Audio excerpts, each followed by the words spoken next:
Assalamualaikum warahmatullahi wabarakatuh. Halo teman-teman semuanya, perkenalkan saya Sastia Rizky Sukmawati dengan NIM 2004187 dari Program Studi Administrasi Pendidikan kelas 2B. Tujuan saya membuat video ini ialah untuk memenuhi tugas mata kuliah wajib umum Pancasila yang diampu oleh Bapak Dr. Ridwan Effendi MED dan Bapak Abdul Aziz SPD MPD. Di sini saya akan memaparkan sedikit mengenai pengamalan nilai-nilai Pancasila di generasi muda, tentunya pada zaman era modern seperti saat ini. Sejarah Pancasila menjadi ideologi bangsa Indonesia sangat berkaitan erat dengan perjuangan bangsa Indonesia dalam mengusir penjajah.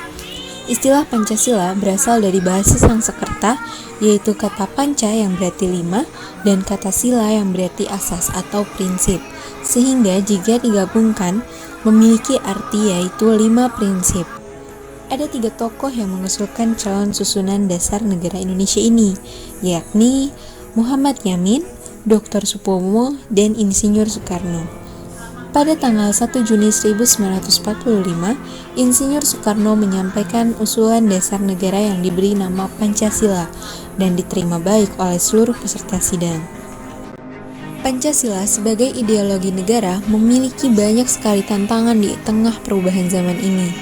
Persoalan yang perlu diwaspadai adalah ketika masyarakat, khususnya generasi muda, tidak lagi memandang Pancasila sebagai ideologi dan dasar negara.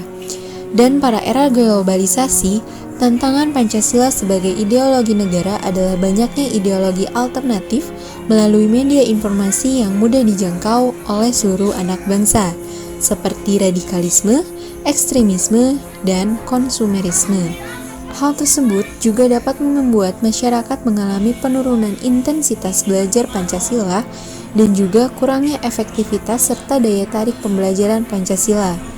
Kemudian, tantangan selanjutnya adalah eksklusivisme, yaitu terkait derasnya arus sosial globalisasi yang mengarah kepada menguatnya kecenderungan politisasi, identitas, gejala polarisasi, dan fragmentasi sosial yang berbasis sara. Bonus demografi yang akan segera dinikmati bangsa Indonesia juga menjadi tantangan tersendiri untuk menanamkan nilai-nilai Pancasila kepada generasi muda di tengah arus globalisasi.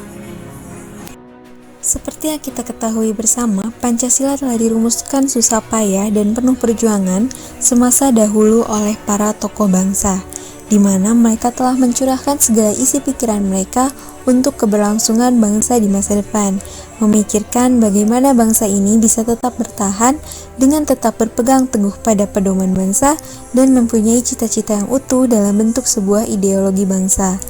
Para tokoh telah memberikan peluang yang sangat banyak dalam perumusan Pancasila ini. Maka, kita sebagai generasi muda harus terus meneruskan perjuangan mereka dengan mempertahankan nilai-nilai Pancasila agar tetap ada di masa sekarang. Sudah tugas kita sebagai generasi muda untuk melanjutkan perjuangan mereka.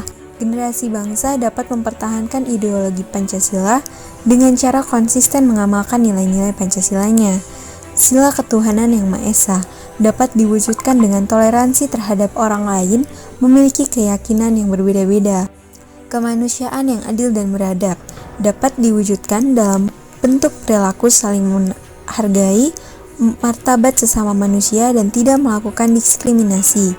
Lalu pada sila yang ketiga, yaitu persatuan Indonesia, tercermin dalam sikap gotong royong dan usaha untuk menciptakan kerukunan. Sedangkan sila keempat, yaitu kerakyatan yang dipimpin oleh hikmat kebijaksanaan dalam permusyawaratan perwakilan, dapat Anda amalkan misalnya dengan menyelesaikan masalah melalui musyawarah. Sementara itu, sila keadilan sosial bagi seluruh rakyat Indonesia dapat diwujudkan dengan bentuk perilaku menghargai hak orang lain serta melaksanakan kewajiban pada negara ini.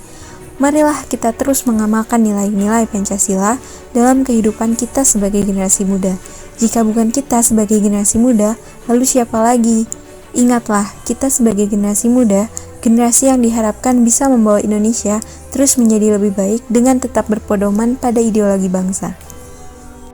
Cukup sekian yang bisa saya paparkan, semoga bisa menggugah hati teman-teman semua untuk tetap mengamalkan nilai-nilai Pancasila, karena jika bukan kita, lalu siapa lagi yang akan mengamalkan nilai-nilainya. Sekian dari saya, wassalamualaikum warahmatullahi wabarakatuh. Sampai jumpa teman-teman.